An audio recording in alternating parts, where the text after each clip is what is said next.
For the last 60 years, the relationship between Africa and the United States has been dominated by a single powerful narrative, the humanitarian mission. We've all seen images, planes dropping aid, medical missions, and debt forgiveness programs. And while that aid saved countless lives, it also created a relationship defined by dependence, not partnership. Today, that dynamic is fracturing.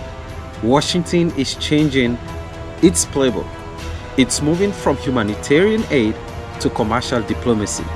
It is moving from handouts to trade deals. In this video, we aren't just going to talk about politics. We are talking about your career, your startup, and your future.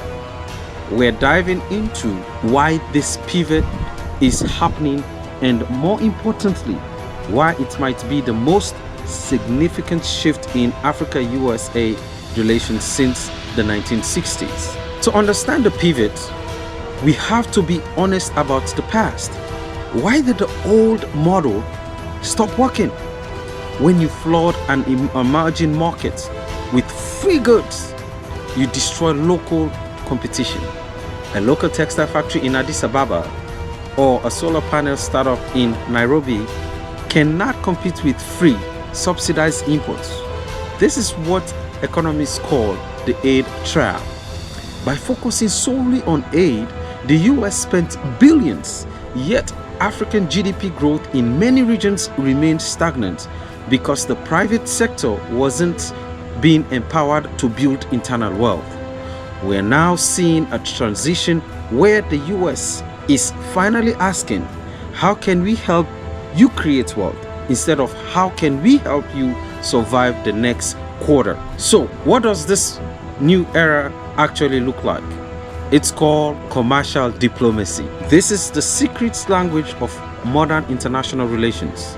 US embassies are no longer just focused on political monitoring. They are now effectively venture capital scouts and business consultants. When a US ambassador walks into a room in Kigali or Lagos today, they aren't just talking about peace treaties, they are talking about contracts. They are talking about how to clear the regulation hurdles for US tech companies, how to facilitate joint ventures, how to protect intellectual property for African innovators.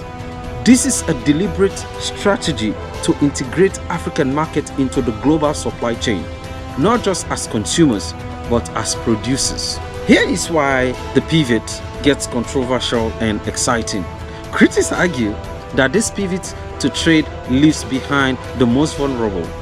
They argue that if you focus only on trade and tech, you ignore the fundamental needs of schools, roads, and clean water, those kind of things. However, the US response is a strategy called blended finance. They are using small amount of government money to de-risk large private investments.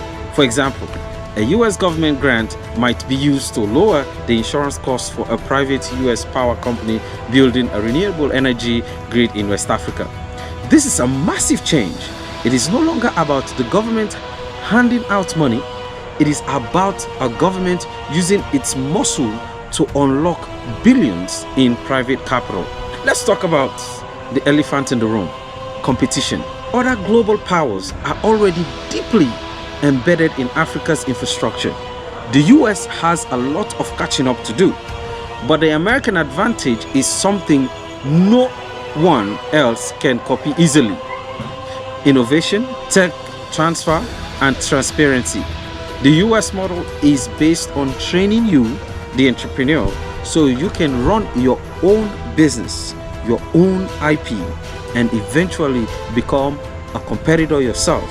It is a harder path, it is slower, it is more complex, but it is the only path that leads to long-term prosperity. So the question for you is your local business ready for this global competition? This pivot to trade is the new reality.